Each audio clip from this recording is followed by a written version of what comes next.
भारत के मध्य प्रदेश के घने जंगलों के पास बसे एक छोटे से गांव में अर्जुन नाम का एक नौजवान लड़का रहता था।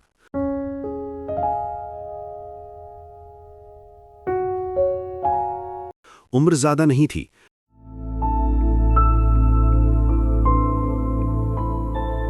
लेकिन सोच बहुत गहरी थी। उसे मोबाइल, खेल या भीड़भाड़ में ज्यादा दिलचस्पी नहीं थी।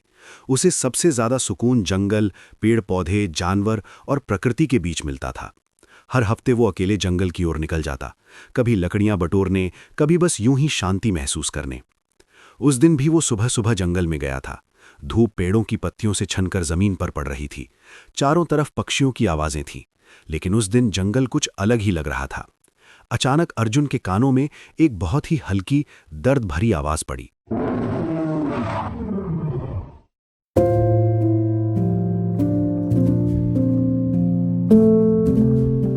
वो आवाज किसी रोने जैसी थी, किसी छोटे बच्चे की तरह।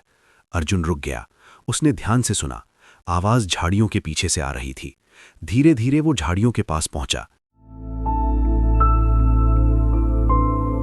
वहां एक बहुत ही छोटा सा गोरिल्ला का बच्चा बैठा था। उसका शरीर मिट्टी से सना हुआ था, आंखों में डर था और चेहरे पर मासूमियत। उसके शरीर पर हल्की चोटों के निशान थे। वो बार बार इधर उधर देख रहा था, जैसे अपनी मां को ढूंढ रहा हो। अर्जुन समझ गया कि ये बच्चा अकेला है, शायद शिकारी आए होंगे या कोई हादसा हुआ होगा।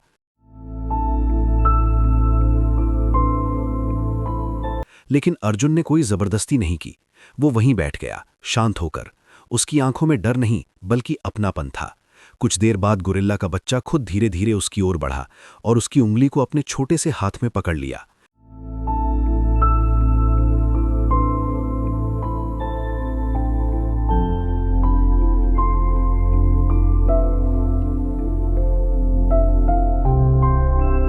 उस पल अर्जुन का दिल पिघल गया। उसने तय कर लिया कि वो इस मासूम को यूं मरने के लिए नहीं छोड़ सकता। उसने अपने कपड़े से बच्चे को धीरे से लपेटा और जंगल से बाहर गांव की ओर चल पड़ा।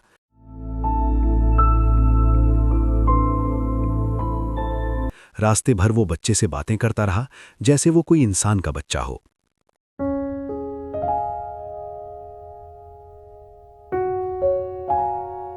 घर पहुंचकर उसने सारी बात अपनी मां को बताई।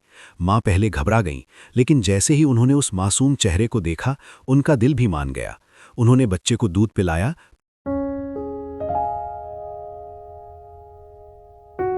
अर्जुन ने उसका नाम रखा वीरू। दिन बीतते गए। वीरू धीरे धीरे स्वस्थ होने लगा। वो अर्जुन के बिना रह ही नहीं पाता था। जहां अर्जुन जाता, वीरू उसके पीछे पीछे चलता। खेतों में काम करना हो, नदी किनारे बैठना हो या रात को सोना हो, वीरू हमेशा उसके साथ रहता।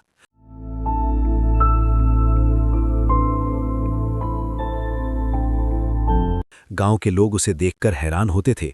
कुछ लोग डरते थे, कुछ मजाक उड़ाते थे और कुछ को ये बिल्कुल पसंद नहीं था।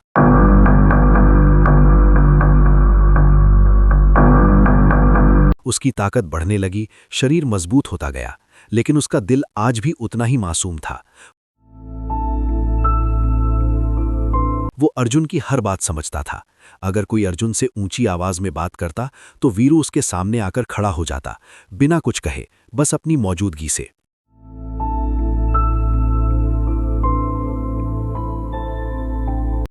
एक दिन गांव में खबर फैली कि जंगल के पास कुछ शिकारी आए हैं। वे गोरिल्ला को मारकर बेचने के फिराक में हैं।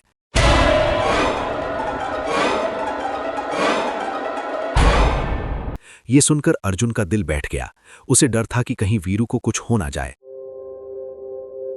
लेकिन खतरा बढ़ता जा रहा था। एक रात कुछ लोग हथियार लेकर अर्जुन के घर की तरफ बढ़े। अर्जुन कांप रहा था। उसने वीरू को कसकर पकड़ लिया, लेकिन वीरू शांत था। जैसे ही वे लोग घर के पास पहुंचे, वीरू अचानक खड़ा हो गया। अब वो छोटा बच्चा नहीं रहा था, वो एक विशाल, ताकतवर गोरिल्ला बन चुका था। उसने जोरदार दहाड़ मारी। पूरी रात उस आवाज से गूंज उठी।